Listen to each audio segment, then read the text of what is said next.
आरोप लगाना और राहुल गांधी जी की आदत बन गई है। It has become a habit of Shri Rahul Gandhi to make incorrect and baseless allegations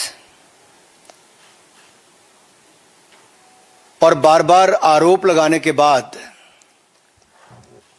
माफी मांगने का काम और कोर्ट से फटकार खाने का काम राहुल गांधी जी का हो गया है।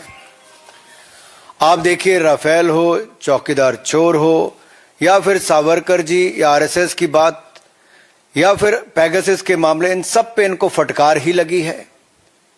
कई बार कोर्ट में माफी मांगनी पड़ी। तो कीचड़ उछालो और भाग जाओ, हिट एंड रन के मामले राहुल गांधी जी के कई हैं। आज की प्रेस कॉन्फ्रेंस में हाइड्रोजन बम फोड़ने वाले थे, फुलझड़ी से काम चलाना पड़ा, वो भी फुस हो गई। क्या हो गया?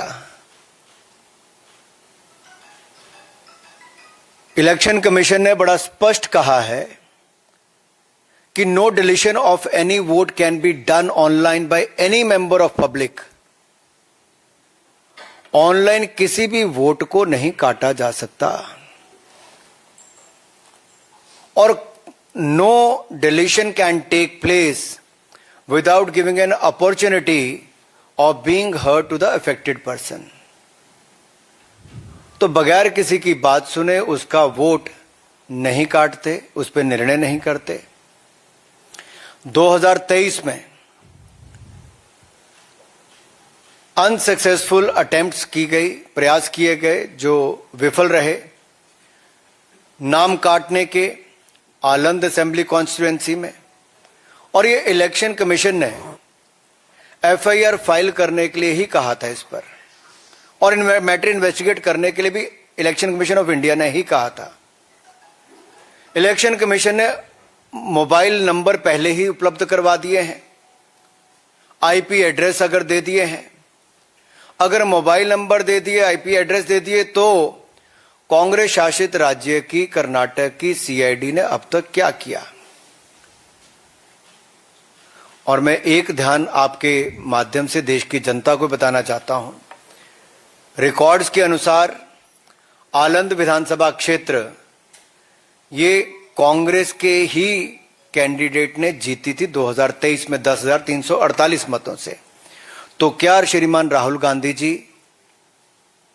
कांग्रेस ने वोट चोरी करके सीट जीती थी? एक बात आज जो राहुल जी ने बातों में मान ली और अपने जवाब में कहा, वो कहते कहते हाइड्रोजन बम एक तरह से फोड़ गए अपने ऊपर ही। वो कहते मैं लोकतंत्र बचाने नहीं आया। राहुल जी कहते हैं लोकतंत्र को बर्बाद करने की तैयारी है क्या?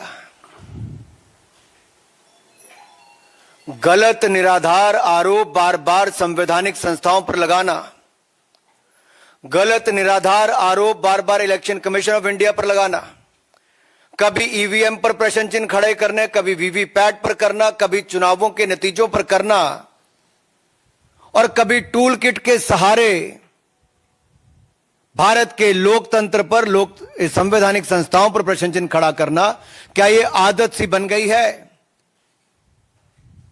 क्या चाहती है कांग्रेस पार्टी? पूर्व प्रधानमंत्री इंदिरा गांधी जी सत्ता का दुरुपयोग करके, अफसरों का दुरुपयोग करके चुनाव जीती है तो कोर्ट उनको बाहर का रास्ता दिखाता है। राजीव गांधी जी की हत्या के बाद एक लोकसभा का चुनाव पेंडिंग नहीं होता, 1 महीने तक अगर चुनाव को स्थगित कर दिया जाता तो किस पार्टी को फायदा उस समय के इलेक्शन कमीशन ने दिया?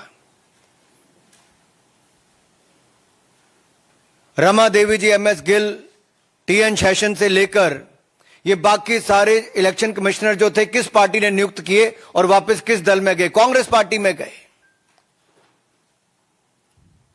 इलेक्शन कमीशन का दुरुपयोग इन्होंने कभी किया होगा, उनको बड़े बड़े पद भी बाद में दिए होंगे, लेकिन अगर निष्पक्षता के साथ भारत का इलेक्शन कमीशन काम कर रहा है तो बार बार राहुल गांधी जी का प्रयास है कि लोकतंत्र पर प्रहार किया जाए, भारत के लोकतंत्र को कमजोर किया जाए, जनता को गुमराह किया जाए, और जिस तरह से बांग्लादेश नेपाल में स्थिति बनती है वैसे झूठ बोल बोल के वहां पे स्थिति पैदा कर दो देश में। मैं एक और उदाहरण आपको देना चाहता हूं। अभी हाल ही में कर्नाटक हाईकोर्ट का फैसला आया, मलूर विधानसभा के चुनाव को खारिज किया है। क्या 2023 में कांग्रेस ने वोटों के गबन के साथ इस सीट को जीता था? इस मामले में कर्नाटक हाईकोर्ट ने भाजपा के उम्मीदवार मंजुनाथ गौड़ा के पक्ष में फैसला सुनाया है। कोर्ट ने कहा, मलूर विधानसभा में मतगणना के दौरान गंभीर अनियमितताएं हुई। क्या हेराफेरी के साथ कांग्रेस ने सीट जीती थी? राहुल जी, जवाब देना पड़ेगा आपको और कांग्रेस पार्टी को। और आपके इलेक्शन कमिश्नर के समय अगर मैं कहूं, सोनिया जी का नाम जब आया कि नवीन चावला जी की नियुक्ति उन्होंने कर दी, और उस समय के चीफ इलेक्शन कमिश्नर ने आरोप लगाकर कहा था, प्रेसिडेंट को लिख के कहा था कि क्लासिफाइड और सेंसिटिव इंफॉर्मेशन नवीन चावला लीक करते हैं।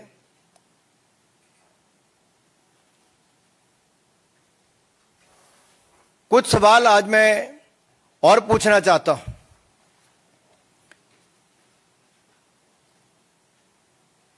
कि जब जब राहुल गांधी जी आरोप लगाया और उसके कोर्ट गए तो बार बार इनको मुंह की खानी पड़ी। आप सारे उदाहरण उठाकर देख लीजिए, कभी माफी मांगनी पड़ी तो कभी कोर्ट की लताड़ खानी पड़ी। तो क्या इसी डर से राहुल गांधी जी शपथ पत्र नहीं दे रहे हैं?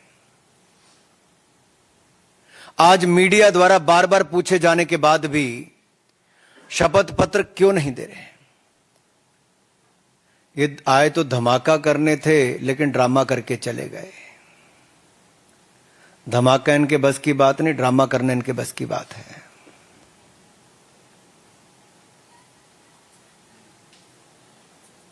और अगर इतना ही दम आपके तर्कों में है तो आप कोर्ट क्यों नहीं जाते? इलेक्शन कमीशन ने तो आपको बार बार कहा सबूत दो, हल्फनामा दो, ना आप सबूत दे पाते हो और गलत आरोप लगाते हो।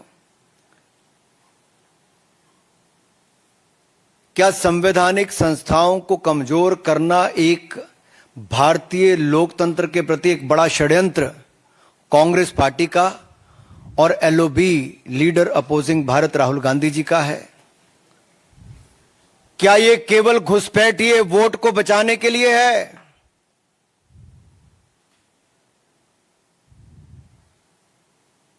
अपने हर तर्क में वो बात करते हैं एससी, एसटी, ओबीसी की, अल्पसंख्यक की, लेकिन उन्हीं के वोट की ताकत को कम करने का प्रयास राहुल गांधी जी और कांग्रेस पार्टी कर रही है। क्या घुसपैठियों के वोट को बचाने के लिए infiltrator first politics is the sole agenda of mister Rahul Gandhi and Congress party? Is Congress trying to protect infiltrators and their voting rights? Rights तो है नहीं, लेकिन अधिकार दिलाना चाहते हैं। राहुल जी के बयानों ने बार बार बताया है कि वो घुसपैठियों के साथ है और देश के एससी, एसटी, ओबीसी, अल्पसंख्यकों के वोट को कम करना चाहते हैं।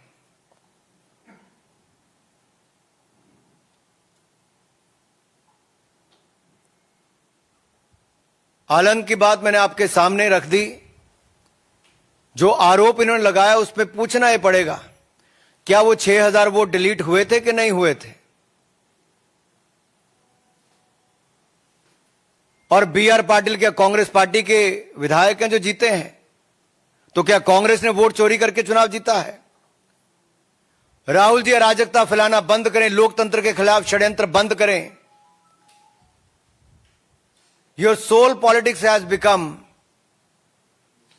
to create chaos, then play victim card, and you are always trying to delegitimize democracy. आप ना शपथ पत्र देते हैं, ना सबूत देते हैं, आप केवल आरोप लगाने का काम करते हैं। इसका मतलब कांग्रेस का भारत के लोकतंत्र में, संवैधानिक संस्थाओं में, इनमें विश्वास नहीं है। केवल अराजकता फैलाना, अनरेस्ट पैदा करना और भारत को डिस्टेबलाइज करने का एक षड्यंत्र टूल किट गैंग के माध्यम से क्या आप लोग रचने जा रहे हैं, कर रहे हैं प्रयास? लेकिन आप जितने मर्जी प्रयास करिए, भारत के लोकतंत्र को भारतीय जनता पार्टी मजबूत करने के लिए हर कदम उठाएगी। और घुसपैठियों को, जिनको आप वोट दिलाना चाहते हो, उन घुसपैठियों को बेनकाब करने का काम भी हम करेंगे। और ये आपकी घुसपैठिए बचाओ राजनीति को भी बेनकाब हमने किया है और आगे भी करते रहेंगे। धन्यवाद। धन्यवाद अनुराग जी।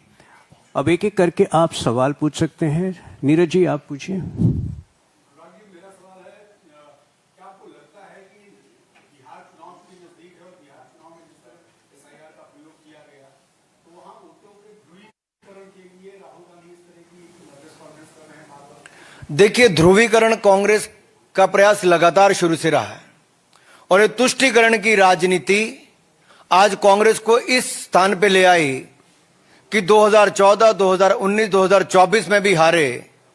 मुश्किल से नेता प्रतिपक्ष इनके बन पाते हैं, लेकिन जब पद मिला तब एलओपी नहीं, उसको एलओबी, लीडर अपोजिंग भारत का पद बना दिया। क्या कांग्रेस और विपक्षी दलों के पास तुष्टीकरण के अलावा कोई और राजनीति नहीं रही? क्या घुसपैठियों को बचाने के अलावा इनके पास कोई मुद्दा बिहार में नहीं रहा? क्या बिहार के विकास को देखकर कांग्रेस की आंखें इतनी बंद हो गई कि आज वो केवल घुसपैठियों के सहारे बिहार के चुनाव में जाना चाहते हैं? क्या कोई और सहारा इनके पास बचा नहीं है? और आज देख लीजिए, जैसे पहले राहुल जी ने माफिया मांगी है, बिहार के चुनाव के बाद भी माफी मांगने वाले हैं। जी ऐश्वर्या जी। आपने बात करी कि किस तरीके से बांग्लादेश, नेपाल में जो हो रहा है, कांग्रेस पार्टी पहले डिस्कस कर चुकी है। राहुल गांधी बार-बार उंगली उठा रहे हैं। You think they are trying to create something like Nepal and Bangladesh? देखिए, शायद वो भूल गए कि बाबा साहब अंबेडकर, जिनको कांग्रेस पार्टी ने उस समय भी जिस तरह से जलील करके पार्टी से बाहर निकाला, चुनाव भी हरवाए, बाबा साहब अंबेडकर के दिए संविधान पर प्रश्न चिन्ह कांग्रेस पार्टी ने उठाकर बार बार संशोधन किए, उनको राजनीति से बाहर करने का रास्ता दिखाया। शायद राहुल जी भूल गए, भारत की ताकत वो भारत का लोकतंत्र है जो इसको और मजबूत करता है। भारत के युवा हैं जो जागरूक करते हैं। भारत के युवाओं ने अगर भारत को थर्ड लार्जेस्ट स्टार्टअप इकोसिस्टम बनाया है, नरेंद्र मोदी जी के नेतृत्व में अगर भारत दुनिया की चौथी बड़ी अर्थव्यवस्था बना है, और भारत के बढ़ते कदमों को देखकर ब्राइट स्पॉट और इकोनॉमी जो सबसे तेजी से बढ़ रही, दुनिया आज भारत की और एक उम्मीद की तरह देख रही है, तो इनको लगता है कैसे ना कैसे लोकतंत्र को ही कमजोर कर दिया जाए, संवैधानिक संस्थाओं को कमजोर किया जाए। और जो ये सवाल और खुश होते हैं जब किसी देश ने हमारे ऊपर टैरिफ लगाने की बात कही तो कांग्रेस खुश हो रही थी, लेकिन शायद वो भूल गए कि भारत की अपनी एक बड़ी ताकत है। भारत झुकता नहीं, भारत अपनी ताकत के साथ खड़ा रहता है। तो आप चाहे भारत को गिराने का प्रयास करें, लोकतंत्र को शर्मसार करने का प्रयास करें, लोकतंत्र पर प्रहार करें, भारत का लोकतंत्र कमजोर नहीं होगा, चाहे कांग्रेस जितना मर्जी प्रयास कर ले, चाहे घुसपैठियों के दम पे ही क्यों ना कर ले। जी कांग्रेस ये सवाल उठाती कि वो वोट के जो आरोप लगाती है उसको लेकर चुनाव आयोग की कार्यप्रणाली उसके निशाने पर है, लेकिन चुनाव आयोग में आ जाती है कि बीजेपी के निशाने पर होना चाहिए। बिल्कुल भी नहीं। हमने बड़ा स्पष्ट करके कहा कि अगर जनता द्वारा बार बार नकारे जाने पर 90 बार जिनके नेतृत्व में कांग्रेस पार्टी चुनाव हार गई, वो आज भी ये मानने के लिए तैयार नहीं कि जनता ने उनको चुनाव हरवाया है, और उल्टा वो लोकतंत्र और संवैधानिक संस्थाओं पर प्रश्न चिन्ह खड़ा करते हैं, तो इसमें बहुत बड़ी दिक्कत है। उनसे मैं यही कहूंगा राहुल जी के लिए, उम्र भर राहुल जी भूल करते रहे, उम्र भर राहुल जी भूल करते रहे, दोष खुद में था, आयोग पर आरोप करते रहे, लगाते रहे। जी आप एक सेकेंड पूछिए। एक तरफ तो राहुल गांधी मतदाता सूचियों की और सारी जितनी भी चीजें हैं उसकी विसंगतियां उजागर कर रहे हैं, दूसरी तरफ एसआईआर का विरोध कर रहे हैं। आपको नहीं लगता अगर इतनी विसंगतियां हैं तो एसआईआर भी जरूरी? ये तो आपने स्वयं उत्तर ही दे दिया इसमें। तो क्या राहुल जी जब 2 बार चुनाव जीते, 2 जगह से जीते ना पिछली बार, उससे पिछली बार 1 सीट से हार गए थे, 1 से जीते थे, इस बार 2 सीट से जीत गए। तो जब जीतते हैं तब उनको कुछ नजर नहीं आता है, तब वो ईवीएम भूल जाते हैं, वीवीपैट भूल जाते हैं, वोट चोरी के आरोप भूल जाते हैं, तब जीत उनकी है। अगर हार जाए तो इलेक्शन कमीशन दोषी है। जी हाँ पूछिए। और एसआईआर से किसका भला होगा? जो जेन्युइन वोटर है, चाहे वो किसी भी जात, किसी भी धर्म, किसी भी क्षेत्र से आता होगा, जिसका वोट का अधिकार है, उसको वोट मिलता है। तो यहां गरीब और अमीर, किसी भी जाति, किसी भी धर्म के व्यक्ति का एक समान अधिकार है।